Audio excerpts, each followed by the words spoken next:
Hoje o bate-papo aqui é com ele, Dr. Rodrigo Cirineu, advogado eleitoralista, né? E o Fábio Espadrizani, é isso, Fábio? Espadrizani, é isso mesmo. Tá? Ele é contador eleitoral, né? Eu, como trabalho com campanhas, para mim, uma campanha ela tem que começar com o marketing de mão dadas com o advogado e também com o contador. Vou começar aqui com o Dr. Rodrigo Cirineu. Cirineu, como que você enxerga hoje uma campanha eleitoral com a sua atuação? Você entra no marketing, você acha que isso é imprescindível? Como que é a sua atuação hoje junto numa campanha eleitoral? Bom, Cláudio, primeiro agradecer o convite, né? Estou muito feliz de poder participar desse podcast aqui. Cumprimentar também o Fábio, né? Nosso companheiro aí. Além de tudo, meu sogro, né? E companheiro nessa labuta aí, nessas empreitadas eleitorais, né? Faz as contabilidades com a gente. E com relação à sua pergunta, eu acho que há uma simbiose completa, né? Entre o trabalho do marketing e o trabalho da assessoria jurídico-eleitoral. Porque a campanha eleitoral no Brasil, ela é regulada, né? Do início ao fim. Então, a gente está hoje vivendo um momento de pré-campanha, né? E esse momento de pré-campanha nós temos, ainda que não tão detalhado quanto o período eleitoral, mas nós temos algumas nuances, algumas regras eleitorais que precisam ser seguidas, né? Então, um pré-candidato, né, quando vai dar alguma manifestação, alguma fala, alguma entrevista, tem algumas coisas que ele pode fazer e algumas coisas que ele não pode fazer, né? A gente não vai descer aqui as minúcias, né?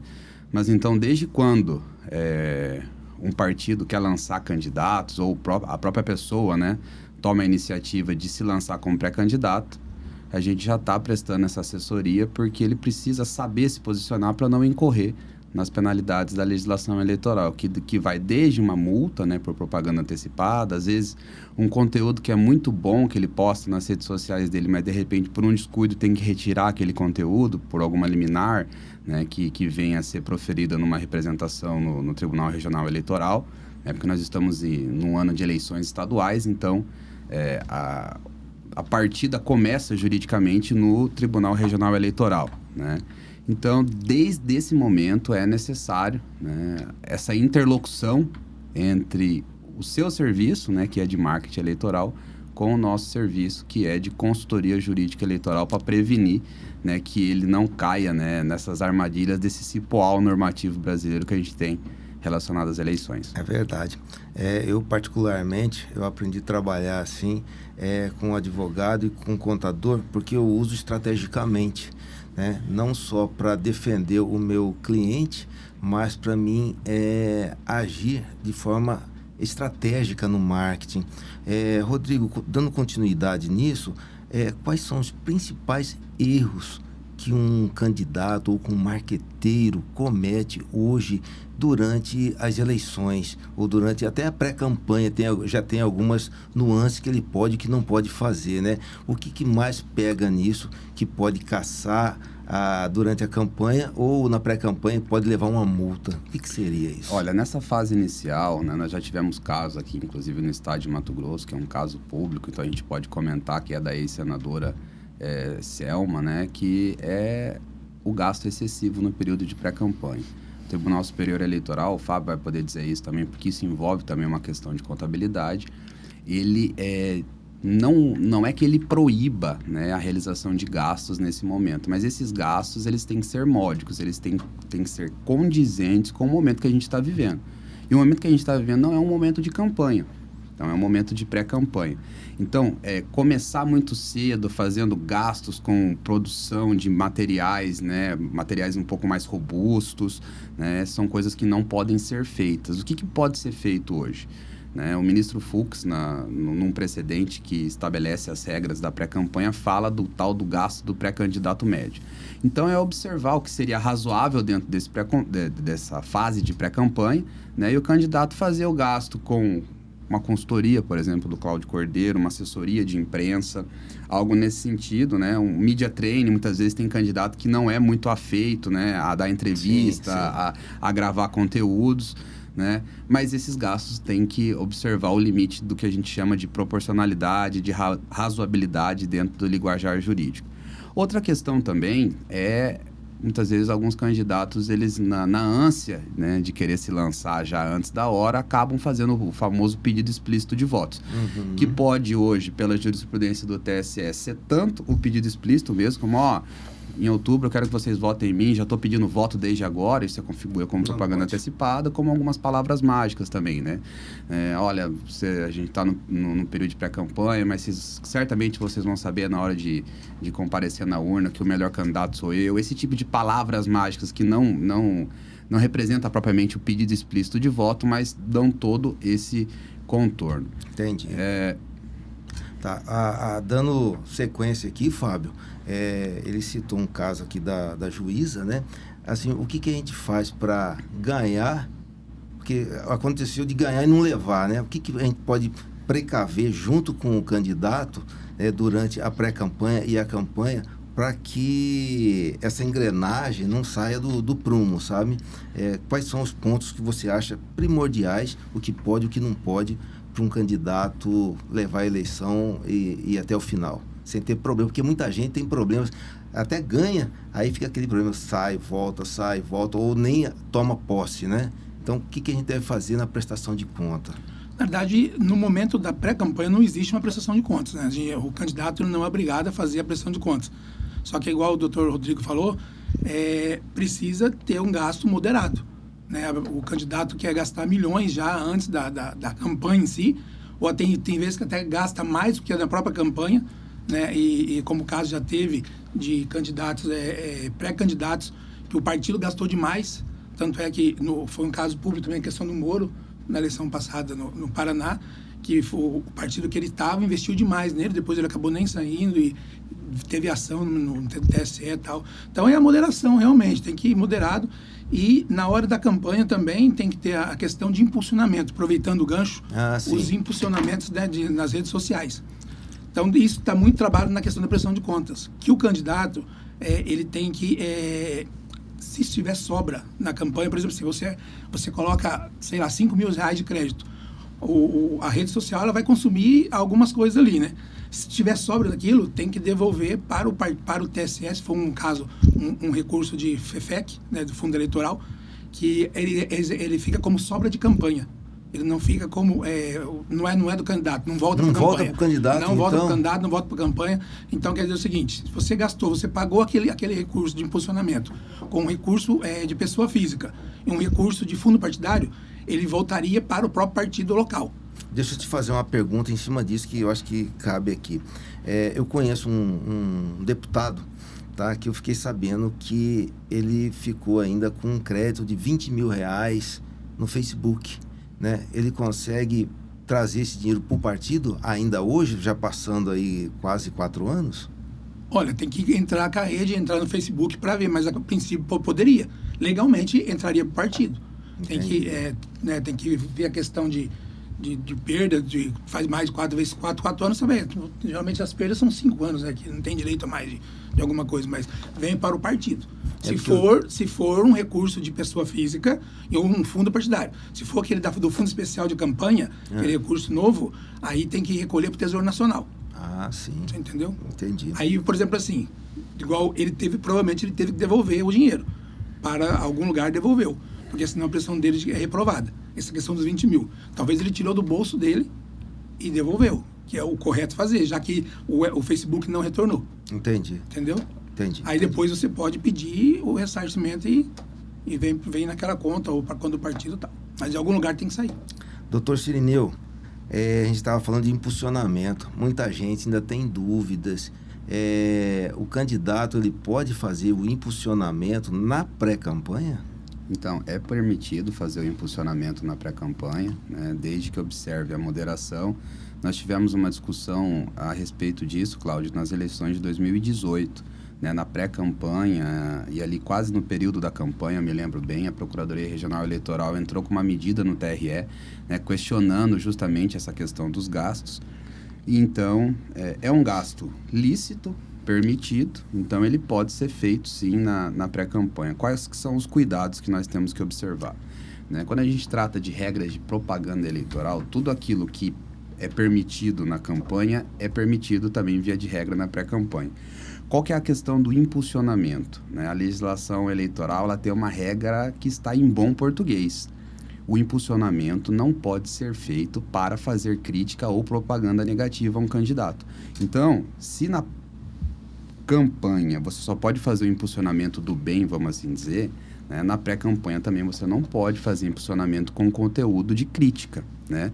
Ainda que não seja um pedido de não voto, mas você não pode fazer para atacar uma pessoa, atacar um adversário. Então, o impulsionamento pode ser feito, ele tem que ser compreendido os gastos dentro do limite de gastos da campanha.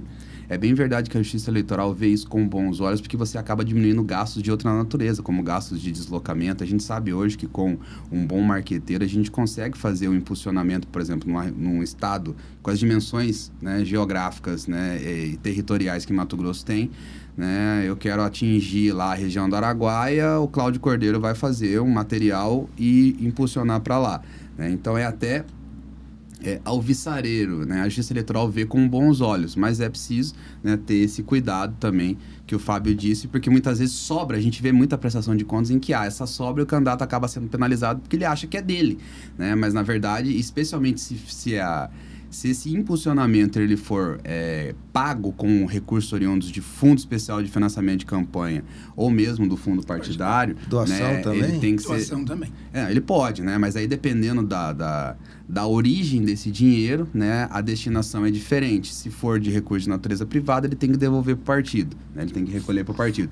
E aí, se for Fundo Especial de Financiamento de Campanha, ele tem que devolver para o Tesouro Nacional. Tem que tomar só esse cuidado. E por quê, né? Muita gente não é afeita à campanha. Vocês não vão saber exatamente quanto vai gastar. É muito dinâmica a variação, né, do impulsionamento. Então, o candidato vai lá e ele coloca um valor, 10 mil, 20 mil, 5 mil, dependendo se é uma campanha majoritária ou uma campanha proporcional. E isso, naturalmente, vai sobrar, né? É muito difícil o candidato bater, né, exatamente, né, o valor exato que está do crédito lá. E aí também tem aquela questão que, muitas das vezes, a plataforma da Meta, ela não aceita determinado conteúdo, né? Então... Ou não consegue gastar, tem isso. Coloca um valor a mais e o tempo curto, chega no dia da campanha, não conseguiu gastar. Esses dias, Cláudio, eu até fiz um stories, né, o pessoal perguntando, né, e aí até respondi assim de forma um pouco lúdica, né? Eu falei, olha, se você continuar com medo das redes sociais, é perigoso você perder a eleição e não cometer uma irregularidade eleitoral. Porque as pessoas acham que, eu não posso fazer nada nas redes sociais. Quando me perguntam, eu falo assim, a rede social, né, o TSE tem um entendimento que diz que é um livre mercado de ideias a internet. E a rede social está dentro desse contexto, né? O que a Justiça Eleitoral sempre fiscaliza é o uso excessivo de recursos financeiros. Aí tem essas questões, essas armadilhas específicas, que é a questão do impulsionamento para criticar alguém, mas, especialmente, evitar utilizar as redes sociais com conteúdo que você não saiba a origem, né, para você não ser condenado por fake news, né, e evitar aquilo que o TSE, na gestão do ministro Toffoli, chamou naquela campanha de 2014 de baile do risca-faca, né, para não ficar levando críticas para o lado pessoal, cometer alguma calúnia, injúria e difamação. Fora isso, né, e tendo cuidado com essa nova inteligência artificial também, né, você tem que identificar que você está usando a inteligência artificial, né, tendo esse tipo de cuidado, né, é um ambiente de livre manifestação do pensamento, seja de liberdade de expressão ou mesmo, né, das propagandas eleitorais propriamente ditas. E uma coisa muito importante, aproveitando o gancho do impulsionamento ainda, até a emissão do CNPJ do candidato, que é depois que ele pede o registro, é emitido, tem até 10 dias para poder emitir o CNPJ. A partir da emissão do CNPJ, o candidato só pode impulsionar pelo CNPJ da campanha. Até esse período ele pode usar no CPF dele a pré-campanha. A partir da emissão do CNPJ, todo o impulsionamento pago, a compra de crédito tem que ser no CNPJ dele, do candidato. Agora, vamos na prática, gente. Eu vejo que tem muitas campanhas que ficam engessadas, porque o contador fala que não pode, o advogado fala que não deve e ninguém faz nada. Isso é um mito? O marqueteiro, o candidato tem que assim, tomar um pouco de cuidado, mas ir para frente e deixar para o advogado e para o contador resolver o problema? Como que funciona isso? Porque eu vejo assim que tem um que fala assim, não, pode fazer e depois meu advogado resolve. E aí, resolve mesmo? Como que é? Olha, eu costumo dizer que a eleição é uma guerra, né? No bom sentido, né? E ninguém quer perder uma guerra. Então, quando o candidato me liga, às vezes fala, doutor, tal, tô com uma dúvida, tal, não sei o que, eu falo assim, gente, eleição a gente não pode perder. que você não pode é perder. Então, o que você tem que fazer? Você tem que usar de todas as suas possibilidades, extrair a forma ótima daquilo, né? Então, eu tenho por premissa, né, que eu tenho que ajudar a maximizar, né, o conteúdo da pessoa que me contrata para ser o consultor jurídico dele, né? É óbvio que tem gente que prefere uma linha mais cautelosa e tudo mais, mas pode ser que não tenha tanta experiência e aí fica... né? Engessando, né? Tem um pouco de cautela porque não tem experiência, né? Mas a gente, como já trabalha há algum tempo com campanhas, com regras eleitorais, a gente já sabe aonde você pode, até que passo você pode dar dentro desse assunto, até que passo você pode dar dentro daquele assunto. Então, eu acredito que o marketing, principalmente, gosta de trabalhar com um advogado que tem uma visão um pouco mais ampliada, né, e mais permissiva. Porque, querendo ou não, se o jurídico é muito proibitivo, o seu trabalho acaba muitas vezes sendo reduzido a pouquíssimas coisas. Exato. Né? Então, diferente um pouco da contabilidade, porque na contabilidade ali é preto no branco, né? Ou esse gasto é lícito, ou esse gasto é ilícito. E não tem como fazer muito malabarismo ali, né? Agora, assim, nas campanhas que eu atuo, como eu falei antes, tem uma parte mais sensível, né? Que eu gosto de atuar, assim, muito junto, né, com o advogado e com o contador, que é na questão de você promover alguns ataques, né, ou na parte de contabilidade, você sempre está junto ali, olhando o que o outro candidato já prestou conta, se está correta, se não está, para o advogado entrar com uma ação, e essa ação servir como uma parte da propaganda, sabe, para tentar desvirtuar alguma coisa ou tentar barrar o outro candidato ou deixar ele numa situação de instabilidade. Como que você enxerga isso, doutor? Usar o jurídico para atacar o adversário? Olha, a gente tem que ter muita cautela nisso, né, Cláudio? Porque é como uma partida de futebol, né? Quando o árbitro começa a aparecer mais do que os jogadores, o negócio fica um pouco ruim. Agora, é óbvio, dentro das possibilidades que uma campanha tem, né, principalmente numa majoritária, de cercear uma propaganda da candidatura adversária porque está errando, por exemplo, no uso do impulsionamento, eu acho que é válido, né? Então, tudo aquilo que é vedado pela legislação, ou está havendo um abuso, por exemplo, da outra candidatura que está se valendo de meio de comunicação para propagar fake news, aí sim, né? E é óbvio, né? Se você tem um jurídico atuante e efetivo que consegue, especialmente no horário eleitoral gratuito, não tem nada que deixa o pessoal da campanha com a bola murcha, né? É quando você tem aquela tela azul, quando é retirado o programa do horário eleitoral gratuito porque fez alguma coisa equivocada, ou pior, né, quando o candidato adversário aparece no seu horário eleitoral com direito de resposta porque foi ofendido, né, e a Justiça Eleitoral assim determina que ele apareça lá para restabelecer a verdade. Sim. Então, esse tipo, né, muitas vezes esse tipo de atuação jurídica, especialmente num contexto de direito de resposta, às vezes ele pode mudar o rumo de uma eleição, né? Sim. Então, é óbvio que a gente tem que, lógico, né, sabendo, né, ciosos do nosso espaço, o jurídico nunca pode querer aparecer mais do que o candidato, e a Justiça Eleitoral, especialmente, né, me parece que dentro de um contexto de normalidade, a Justiça Eleitoral não pode estar interferindo em demasia, né, dentro da disputa eleitoral. Agora, é óbvio, né, cada eleição, né, a Justiça Eleitoral tem algumas pautas, né? O que nós temos hoje é a questão ainda da participação feminina, né, e especialmente a preocupação legítima, diga-se de passagem, que o Ministério Público e a Justiça Eleitoral estão tendo com relação à infiltração de candidatos ligados ao crime organizado. Essa é uma pauta que foi muito explorada nas eleições de 2024, agora as eleições municipais. O TSE tem vários precedentes recentes que alteraram a compreensão das normas eleitorais a respeito de vedação de candidaturas, né, inclusive dando um passo além da ficha limpa, né, que exige condenações e tal. E existiram alguns candidatos que, apenas por terem respondido inquérito, né, mas já foram barrados porque demonstrado no registro de candidatura que havia plausibilidade das alegações de que, de fato, essa pessoa fazia parte de milícias, de organizações paramilitares, né? Mas então, outra questão que é a preocupação que a Justiça Eleitoral vai acabar intervindo um pouco, né? Interferindo um pouco nas questões político-partidárias, é quando envolve a questão de participação feminina também, se o partido não está cumprindo aquela regra de distribuição dos horários de 30% ao mínimo nas candidaturas, então aí sim a Justiça Eleitoral assume um protagonismo. Fora isso, né, eu acho que o livre debate entre os candidatos que é salutar, né, para que o eleitor possa fazer a escolha, né, dentro de um ambiente em que ele ouviu, né, todos os candidatos, e é isso que a democracia exige de todos nós. Como você falou, o que peca muito é o exagero nas coisas, né? Até um volume, uma enxurrada de ações, o próprio magistrado já tem a visão que aquilo lá está errado, né? Que está sendo usado de forma errada. E né? vou até falar para você como é que funciona na prática. Muitas vezes, os próprios presidentes de tribunal ou juízes eleitorais numa eleição municipal, quando assim, eles convocam os advogados e falam, ó, vamos dar uma maneirada, né? Vamos dar uma, né? Sim. Primeiro porque há um limite, né? É humanamente impossível ficar analisando com a verticalidade que cada processo exige essa enxurrada de ações, né? Outra é que, né?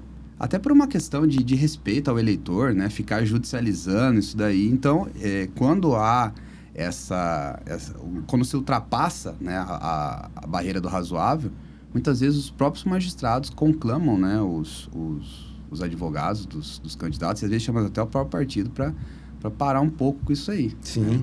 Eu me lembro aqui, eu fiz uma eleição, foi com um vereador na época, e tudo que eu faço, eu passo pro jurídico dar uma olhada antes de eu publicar. Tudo, qualquer post. Então eu uso muito essa estrutura jurídica, sabe? E naquele afã de pressa, sabe? Não, tem que postar agora, aí a gente acaba liberando algumas coisas. A própria equipe, né? O candidato briga que quer aquilo lá urgente, né? E esse frenesi de querer as coisas urgentes, isso aí é um pesadelo, sabe? Porque nada não precisa ser tão rápido assim, porque não vai chegar nas pessoas tão rápido, você precisa impulsionar, isso demora, né? Então, mas o que aconteceu? Eu não sei se foi excesso de zelo, ou foi alguma denúncia, né? Dentro do post vai ali escrito o CNPJ, quem que fez, né? Qual que é o CNPJ da agência, e foi com baixa resolução. Você acredita? O magistrado deu uma multa na época, acho que foi de R$5.000, né? Aí depois o advogado, né, contratado entrou e conseguiu derrubar isso aí. Mas geralmente, assim, qualquer coisinha que você faz que não está na legislação acontece, né? Mas veja como a sua preocupação é pertinente, Cláudio. Vamos dar um exemplo de um município pequeno do interior, tá? E aí você está responsável por toda a parte de design gráfico dos conteúdos impressos, né? Seja bandeirinhas, aqueles banners, né? Santinhos e tudo mais. E eu já vi isso acontecendo em campanha eleitoral, ok? E aí, muitas vezes, o marketing não passa para o jurídico e tem algumas exigências. Por exemplo, o nome do vice tem que estar no mínimo 30% do nome do cabeça de chapa. Tem que ter a tiragem, que é a quantidade de materiais impressos, o CNPJ de quem pagou, o CNPJ de quem foi contratado. E aí você imagine, num município, por exemplo, que tem um limite de gasto de R$250 mil. E ele, né, por conta das peculiaridades daquele município, ele resolve gastar, vamos dizer, R$100 mil em material gráfico, tá? E aí esse material gráfico está todo irregular. Uma representação eleitoral da parte contrária, demonstrando a irregularidade desse material, causa dois problemas. Primeiro, você já comprometeu o seu limite de gastos em R$100 mil, né? Em segundo lugar, você possivelmente vai ter uma busca e apreensão no comitê com a recolha daquele material todo. E aí a pergunta é, como é que você vai fazer? Você vai ter pelo menos uma semana aí, 5 dias para poder refazer esse material novo. Você perdeu o investimento daquele material e você comprometeu o seu limite de gasto. Então, muitas das vezes, né, isso que você fala, eu sempre tenho um excesso de cautela, é fundamental, né? Porque se isso não passa, e eu já vi casos que ainda passou pelo jurídico, teve liminar, e aí por conta de que usa aquele... Olha o nível do detalhamento, né? A gente tem nas configurações de letra aquele negócio chamado Verdana, né? Que você fica com a primeira letra maior do que as demais, só que as outras ficam como se fosse em caixa alta. E aí... A matéria submetida ao... É até engraçado, eu fui despachar com o Marcelo. Eu falei, doutor, nós estamos discutindo aqui se a tipologia permite aferir, e aí gráfico para tudo que é lado, né? Então chega a esse tipo... Então, até isso chega numa demanda judicial e o magistrado se vê compelido a decidir aquilo, né? Portanto, é fundamental, né, que todo o material gráfico, por exemplo, antes dele ser enviado para a gráfica, que o jurídico dê ok. Pelo menos nas campanhas que a gente faz, tudo a gente faz justamente para evitar o quê? Uma busca e apreensão com gasto de dinheiro desnecessário, compromete o limite de gasto, né? E aí, muitas vezes, a campanha, você veja uma campanha para governo, que precisa mandar material para o interior. Você vai ter dois problemas. E o material de adesivo de carro, que a gente já viu, né? Aqueles... Né? Perfurado traseiro, tendo que recolher. Então, assim... É um negócio que, se não for bem analisado aí pela equipe jurídica, pode causar todo esse tipo de problema para uma campanha eleitoral. Né? E aí acaba sobrando, às vezes, para o marketing, né? Sobra, meu Deus do céu. Olha, eu vou te falar uma verdade. De todas as campanhas que eu peguei, o adversário, essa parte dos 30%, praticamente 90% erram. Você acredita nisso? 90% das pessoas não prestam atenção na legislação. E aí acontece isso, né? Você acaba dando um avanço na sua, que está certa, em detrimento do candidato que fez errada, né? E na parte de contabilidade, o que pode, o que não pode, o que a pessoa tem que realmente prestar atenção, Fábio? Então, aproveitando, igual, né, a gente estava conversando... Inclusive, deixa eu te cortar aqui, doação, né? Hoje não pode mais a doação... por empresas, né? O que a pessoa tem que fazer aí para conseguir arrecadar um dinheiro?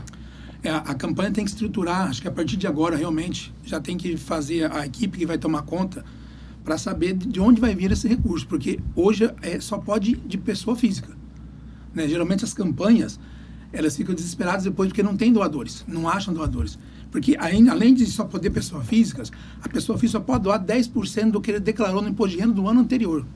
Então, para essa eleição, o doador, pessoa física, vai doar no máximo 10% do que ele arrecadou, do que ele informou, vai informar agora, em 2026, referente à campanha de 2025. O que ele recebeu, que ela oferiu em 2025. Então, é 10% isso. Isso dá muita demanda. Inclusive, né, estamos tendo demanda agora de eleição de 2024, está aparecendo doadores que doaram, a gente está tendo que defender e tal, mas geralmente é indefensável, porque está provando, ele não teria como realmente doar, com exceção que hoje eles estão considerando, talvez, considerar o cônjuge. Então, dá para somar os dois, esses que sejam casados. Então, eles estão abrindo essa lacuna para poder dar uma ajuda. Agora, essa doação ela pode ser desde agora, né? Através do crowdfunding? Não, através da vaquinha virtual a partir de maio. De maio. Candidato a partir de maio. Olha. O candidato vai ter que entrar numa empresa que está habilitada pelo TSE, aí ele vai poder fazer o povo a doação normal, lá ele já tem todas as regras específicas, e a partir da hora de abrir o CNPJ, abre a conta bancária, tem até 10 dias para abrir essa conta bancária legalmente, para não ter problema na prestação de contas, e abriu a conta bancária, a própria empresa que ele contratou já deposita o valor todo arrecadado. É assim que funciona. Eu uso o crowdfunding, assim, de forma estratégica, sabe? Porque eu falo para o meu cliente, né? Olha, se você conseguir que o seu amigo doe 5, 10 reais, que não vai pesar em nada na campanha dele e também não vai ajudar muito na sua, mas ele cria um vínculo, uma conexão com aquele doador, que ele se sente dentro da campanha. Olha, eu coloquei dinheiro na campanha. E é aquele cara que não sai da campanha, ele vai ficar até o final te ajudando, pedindo voto, porque ele faz parte, ele se doou ali, colocou dinheiro no negócio. Então, tudo a gente tem que ter uma visão estratégica, né? De repente, não é um volume que vai agregar, mas a intenção já ajuda bastante, que é o voto. É uma espécie de fidelização do eleitor, né? Sim, o cara colocou... Porque aquele dinheiro pra gente pode ser, pra campanha, quer dizer, né? Pode ser pequeno, mas para quem está doando 10, 20, 30 reais, é a diferença. E uma coisa muito importante na questão da doação também, que além da pessoa física, ele pode receber doação do partido, do próprio partido dele, que o partido ele vai arrecadar de pessoa física, né, e vai repassar para o candidato. Só que nesse repasse, o partido tem que informar a origem do dinheiro, que tem que ser de pessoa física. Então, quando o candidato recebe um dinheiro de outros recursos, da conta outros recursos que a gente fala, tem que vir já com o doador originário. Qual CPF que doou. Ou pode ser do fundo partidário também, que aí não é necessário informar o doador originário, ou do fundo eleitoral de financiamento de campanha. Tá? E além disso, Cláudio, tem outros limites, né, que a gente, talvez, a maioria dos candidatos talvez não sabe, não se atenta, e seria muito importante, realmente, essa junção, contabilidade, contador, marketing e tal, porque tem limite de 10% da alimentação que o candidato pode fazer, né, referente ao que o gasto efetivo dele. Então, se ele gastou 100 mil na campanha, ele pode gastar até 10 mil com alimentação do seu pessoal. 20% de contrato de aluguel de veículo, certo? Ele, durante tudo que ele gastou efetivamente, ele tem 20% que ele pode contratar veículo de aluguel, certo? Não pode ser mais que isso, senão também tem penalidade. Tem a questão de limite de cabo eleitoral, que aí o TSE vai emitir uma resolução até o julho, deve sair qual que é o limite que cada candidato vai poder contratar de cabo eleitoral, no caso de militância. Então, tem vários outros limitezinhos ali que você tem que seguir. Senão, na hora da prestação de contas, dá erro, aí dependendo do grau do erro, pode partir para uma discussão de abuso de poder econômico. Abuso de poder econômico, e assim vai. E o que derruba mais hoje nisso aí? É os documentos errados ou é prazo que o pessoal perde? O prazo ainda eles estão reconsiderando. O bom é não perder, realmente tem que trabalhar para não perder prazo, certo? Mas, por exemplo, a questão de documento é fatídico, né? De questão, por exemplo, assim, ainda mais quando é gasto com recurso de fundo eleitoral.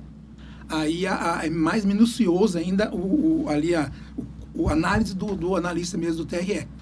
E uma questão interessante é que o contrato não é só você contratar. Estou contratando o cabo eleitoral lá, a pessoa de militância, beleza, tem um contrato firmado ali e tal, pago, normal, mas se não tiver aquelas cláusulas específicas do contrato que consta na resolução, vai ter que devolver o dinheiro do mesmo jeito. E o que seriam essas cláusulas? O local de trabalho, as horas trabalhadas, que dia ele vai trabalhar, a atividade que ele está fazendo.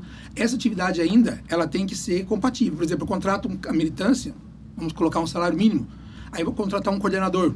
O coordenador não pode, em tese, não é o mesmo valor do salário mínimo. Então, geralmente, já passei por eleições que teve questionamento disso. O mesmo valor para todo mundo, trabalhar a hora diferente. Então, tem que ter muita atenção quanto a isso. Não é só contratar, estou contratando, estou pagando, né? Então... Isso você está falando do candidato. E acontece também do partido não estar regular com a sua receita? Acontece, tem a questão da prestação de contas partidária, porque todo partido ele tem que prestar conta prestar conta eleitoral também. Então, tem candidato que presta conta eleitoral no período e o partido tem a prestação de contas eleitoral também. O partido ainda tem a prestação de contas anual, que tem até junho de todo ano para prestar o que consumiu, o que fez no ano anterior. Então, o partido tem duas obrigações, a eleitoral e a partidária anual. Se ele não fizer, e aí? Se ele não fizer, ele fica irregular? Fica irregular o partido. Muitas vezes, uma pessoa pode... Qualquer pessoa, não precisa ser nem o juiz, o promotor, pode ver que está irregular, não está contas prestadas, ele pode pedir a desativação dele lá, do partido. Nós tivemos um caso agora nas eleições de 2024, Cláudio, né, do Cidadania e o PSDB, eles tinham aquela federação, né, e aí o pessoal lançou uma chapa pelo PSDB, só que ele estava federado com o Cidadania. E o Cidadania, em um dado momento lá em Barra do Bugres, ele deixou de prestar contas, né? E aí depois isso foi regularizado, isso foi colocado no processo. Mas nós só conseguimos resolver isso no TSE passados quase um ano das eleições. Os votos ficaram congelados, né? O juiz entendeu que a chapa... Ele indeferiu o DRAP. DRAP é demonstrativo de irregularidade de atos partidários, onde a chapa é como se fosse um registro de candidatura da chapa, né? Então, esse DRAP foi indeferido por falta de prestação de contas de um partido federado, não era nem do PSDB, de onde eram os candidatos. Isso veio ao TRE, o TRE também manteve essa decisão, nós tivemos que entrar com recurso no TSE, isso demorou quase um ano. Hoje o vereador Anderson está exercendo o mandato pelo PSDB lá em Barra do Bugres, né? Por quê? Por conta de uma falta de atenção do partido relacionado a alguns anos, alguns exercícios financeiros que eles não prestaram contas. Então, veja a necessidade que os partidos precisam ter, não só de assessores jurídicos, mas de contador, para manter a regularidade contábil e jurídica, né, sob pena de causar esse tipo de prejuízo. Né? Você imagina a frustração, né? No dia da eleição, pô, nosso voto não aparece, tá congelado. E aí? Você nada e morre na praia, né? E geralmente uma prestação de contas mal elaborada ou mal feita, no final você pode até morrer na praia, literalmente mesmo. Você perde tudo, entendeu? Eu Dependendo do costumo valor, falar, do montante. o candidato ganha, mas não leva, né? Não leva. Porque E se ele leva metade, né? Porque ele fica entrando, saindo do cargo. Quantas vezes já aconteceu, principalmente em Várzea Grande, né? Cidade vizinha aqui.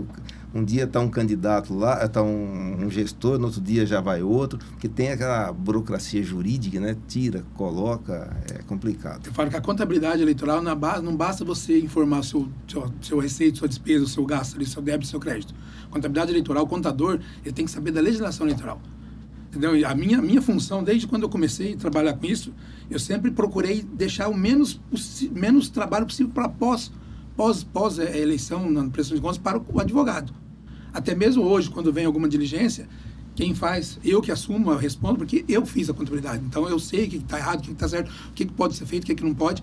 E o advogado está ali para me assessorar junto, né, para protocolar, para fazer e também dar algumas ideias na questão. Mas, a princípio, o contador ele tem que saber a legislação eleitoral. Não adianta você só, vou contabilizar. Porque é fácil, chega a nota fiscal, você pega, você insere lá, cadastro e tal. Mas se você não souber, se você está se empenhando certo, você está cadastrando certo aquele negócio ali, se aquela nota, aquele gasto poderia ser executado, porque tem gasto que a Justiça Eleitoral não considera. Ela fala que não é gasto eleitoral. Aí, se a pessoa gastou um dinheiro mal feito de um fundo eleitoral, tem que devolver esse dinheiro. Exato. Certo? Uma coisa é até na eleição passada, juntando o marketing, o TRE aqui fez uma coisa inédita que eu nunca tinha visto e conversei com vários colegas de outros estados também, no estado dele não aconteceu, que stalkearam as redes sociais dos candidatos. Porque eu fiz, né, a prestação de contas de candidato a deputado da eleição passada aqui, e todo mundo foi surpreendido na questão desses stalkeamentos das contas, da rede social dele. Então, por exemplo, assim, talvez o candidato ele estava aqui em Cuiabá agora de manhã, participou de uma carreata ou de um evento, e à tarde ele estava lá em Colniza, entendeu? E o candidato, porventura, talvez esqueceu de colocar a prestação de contas do frete do avião, porque não daria tempo para chegar em Colniza de carro, naquele período. Uhum. O candidato faz um evento com várias cadeiras, banners, barracas. O TRE, ele questionou, cadê as notas? Cadê isso? Cadê aquilo? Então, os candidatos têm que prestar muita atenção, a equipe que está administrando, porque o candidato ele vai ter que pedir voto. A função dele é pedir voto. Mas quem está por trás tem que prestar atenção em tudo, tem que ser tudo cadastrado, tudo levado, para evitar no futuro ter um problema maior. Porque dependendo do montante, do valor que eles constatam algum problema, a candidatura pode ruir lá, a eleição dele pode ruir no final. Inclusive a aeronave, né? Tem que saber a origem dela também, né? Não pode entrar em qualquer avião aí que pode dar problema, né? Exatamente. Doutor, agora o assunto que não se quer calar. Essa aqui é para você. IA. Hoje a gente sabe, aqui na agência, a gente trabalha, a gente faz o que você quiser com a IA. Como que está sendo, ou que vai ser regulamentada, ou se vai ser regulamentada, ou a gente vai ter que encarar com ética ou não? Como que vai ser a regulação do uso da inteligência artificial nas eleições de 2026? Hoje a gente já tem umas normas, ainda que mais brandas e esparsas, né, permitindo a utilização da IA, desde que o candidato, assim, coloque, né, no artefato publicitário que vai para as redes sociais, que isso essa publicidade ela foi produzida por intermédio de inteligência artificial, mas a Justiça Eleitoral tem muita preocupação com a deepfake, né, que hoje a gente consegue colocar um vídeo seu, Cláudio, falando o que... Né? Se a gente capta teu áudio aqui, joga num programa lá e pega tuas fotos e, né? Então, eu acho que o grande desafio, né, especialmente em processos de representação por propaganda irregular, que às vezes a gente não tem condição de fazer uma perícia ou de fazer alguma coisa mais aprofundada do ponto de vista da prova, né, de conseguir demonstrar, né, que isso aí é fruto de uma inteligência artificial, porque evidentemente é um conteúdo danoso, né? Hoje, nós estamos observando, na verdade, essa semana, até ontem, o TSE estava ouvindo especialistas, instituições, né, a respeito dos mais variados temas, inclusive o tema da propaganda eleitoral e da inteligência artificial, para editar, né, as resoluções. Nós temos resoluções fixas, né, que tratam de matérias eleitorais. Então, nós temos a resolução 23.607, 23.608, 23.609 e 23.610. Delas trata de arrecadação e gasto de campanha, registro de candidatura, propaganda eleitoral e listas eleitorais. Então, nós temos essas resoluções. Mas, a cada ano, essas resoluções elas são editadas de acordo com as necessidades, né? Que o mundo muda, né? Então, o TSE, agora, ele está nesse momento de pegar tudo aquilo que os especialistas, que, né, em audiência pública falaram, fazer o estudo, porque o TSE tem até final de março para poder editar essas resoluções, na verdade, compilar eventuais reformas. E aí, evidentemente, que nós teremos um cenário mais claro, né, do que vai ser esse desafio que é a inteligência artificial, especialmente nas campanhas para governo e para presidente da República, né? Ela ajuda por um lado, né, porque você pode hoje, assim como a gente falava do impulsionamento, eu posso criar um cenário artificial atrás de mim de um candidato em Barra do Garças, do candidato em Alta Floresta, lá no Rio Telespires, o candidato lá em Cáceres, né? O candidato lá em Poconé, o candidato lá no Pantanal. Por outro lado, eu posso também colocar, né, o candidato a presidente da República, Cláudio Cordeiro, por exemplo, né, num contexto de uma fala ou num lugar que ele nunca presenciou. Né? Então, esse é o grande desafio por conta, né, do potencial danoso para a tua reputação e do alto potencial de replicação disso, né? Não só no Instagram, no Facebook, por exemplo, mas especialmente no WhatsApp, né, nas redes sociais. Então, esse talvez seja o grande desafio da justiça eleitoral. Eu acho que isso vai passar um pouco pela boa-fé dos candidatos, né? Mas a gente sabe que no jogo eleitoral sempre tem muita sujeira, né? E aí eu costumo dizer, será que a gente vai conseguir ter algum mecanismo efetivo de enfrentamento, de repressão a esse tipo de lista, ou a gente vai ficar, né, tapando o sol com a peneira ou enxugando o gelo, né, no jargão popular? Porque hoje é muito simples, o cara compra um chip lá de outro país ou um chip anônimo e dispara esses materiais. E aí tem essa questão também, né, que a Justiça Eleitoral vem enfrentando com grande contundência, que é a disseminação, né, massiva de conteúdos apócrifos, de conteúdos ofensivos às personalidades, reputação. Então, eu acredito que isso aí vai ser um tema central. A Justiça Eleitoral tem o GGI, né, que é o Gabinete de Gestão Integrada, junto com o Ministério Público, com a polícia, e, enfim, né, para poder fiscalizar, né, essas questões. Mas, de fato, né, esse é um grande desafio de todos nós, profissionais, especialmente do marketing e, né, da justiça e associados, vamos assim dizer. Ainda dentro dessa narrativa, eu te pergunto, uma curiosidade minha. Jingle. Hoje a gente faz um jingle em 5 minutos, talvez até menos. E esse jingle a gente faz em IA. Não tem como colocar ali que ele foi feito em IA, ou teria, né? Mas aí é macular a letra do jingle. Como que pode ser feito nesse caso? A gente vai poder fazer jingle com o jingle, na verdade, Cláudio, o TRE, na verdade o TSE incorporou algumas normativas de direito civil, né, e tem a preocupação com os direitos autorais, que muitas pessoas pegavam músicas, parodiavam, né, então acabavam com conflitos judiciais no âmbito da justiça comum, etc. e tal. A questão da inteligência artificial propriamente dita, eu não vejo nenhum problema de você utilizar para fazer um jingle, até porque você vai baratear a campanha. Então, tudo que for baratear e de forma legítima, né, ok. O apontamento que eu faço é justamente o seguinte: o jingle, diferentemente da pré-campanha e de manifestações de pré-campanha, o jingle pressupõe uma candidatura. Não faz sentido nenhum você fazer um jingle de pré-campanha. E ele o Fábio pode me corrigir se eu estiver errado, o jingle é um gasto de campanha. É um gasto previsto na resolução de campanha. Então, quem está lançando o jingle agora está suscetível de sofrer sanções da Justiça Eleitoral porque está queimando largada. Está antecipando. Você não pode jogar um jingle agora. Por quê? Porque ele é um gasto de campanha. Ele é previsto exclusivamente para a fase de campanha eleitoral.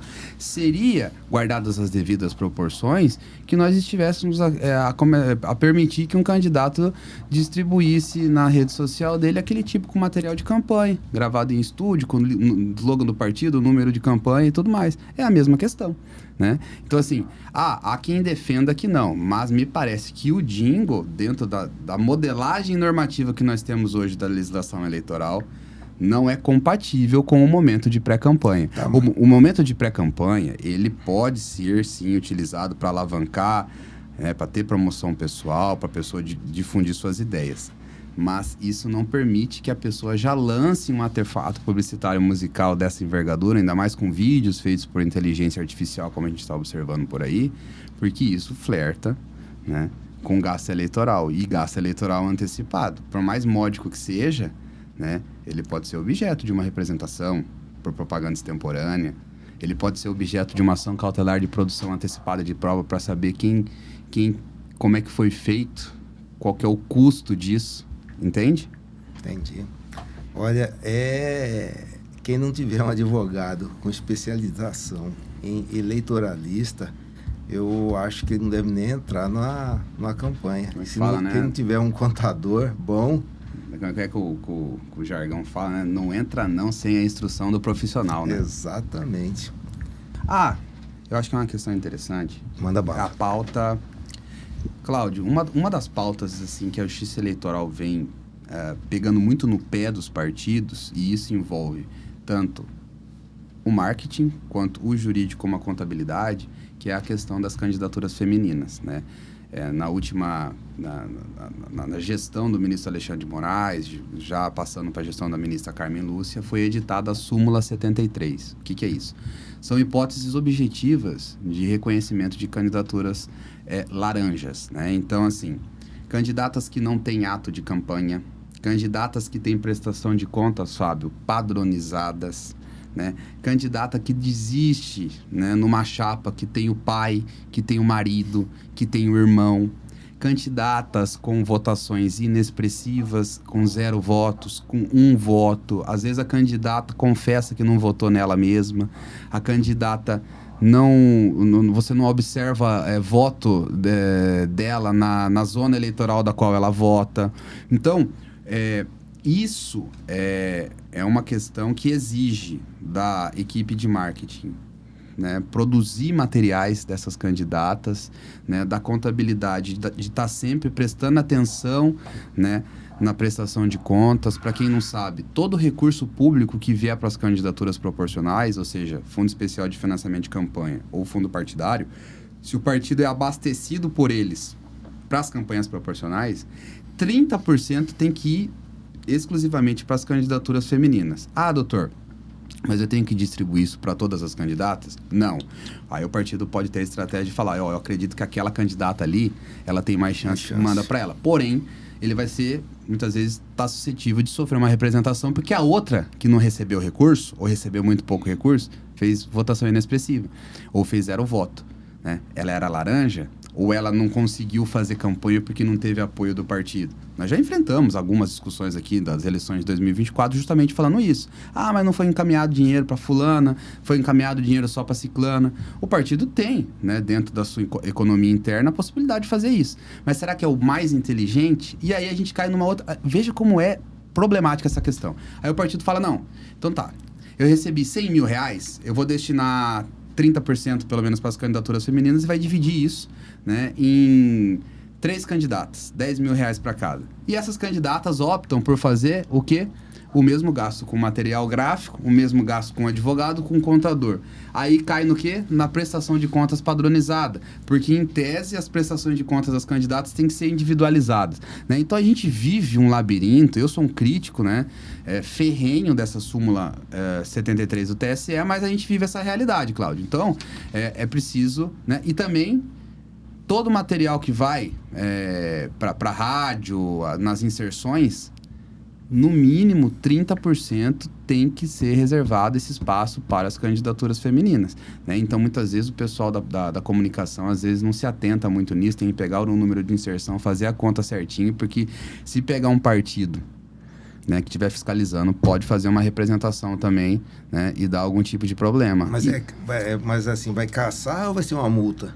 Não, Se ficar aprovado, no final, a chapa inteira que foi eleita vai caçada.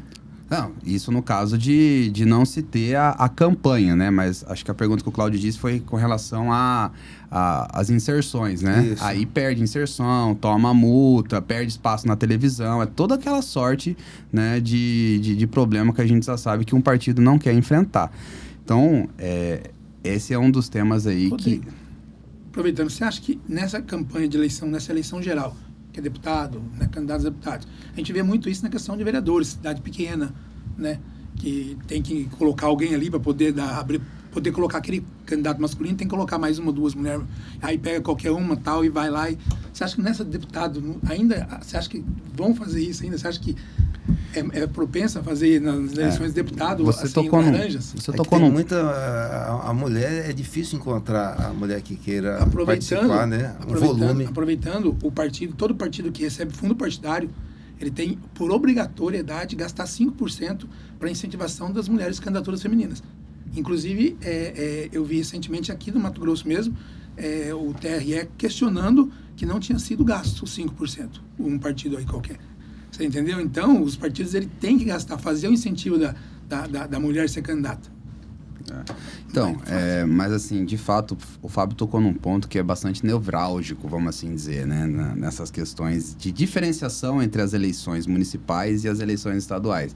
Porque, de fato, né, nos pequenos municípios, a gente vê muitas vezes eu costumo dizer um pouco de banalização no mandato, não se dá tanta importância, porque é um vereador lá do interior, quando na verdade, quanto menor o município, mais ele tem relevância perante a sociedade, né, perante o eleitorado daquela circunscrição eleitoral. Mas, de fato, né, há uma carga mais contundente da justiça eleitoral em se tratando de vereadores e prefeito, né? Vamos ver como que as instituições vão reagir com essa súmula 73 nas eleições estaduais. Então, eu quero agradecer você, Fábio, e você, doutor Rodrigo Cirineu, pela presença. E quero aproveitar aqui a oportunidade. Tudo que nós falamos aqui, se você quer realmente vencer uma eleição, está aqui dentro, ó. Inteligência política e eleitoral. Aqui tem 20 anos de trabalho, de estrada, de conquistas, de erros e acertos. Valeu, pessoal. Então, se inscreva no canal e até a próxima.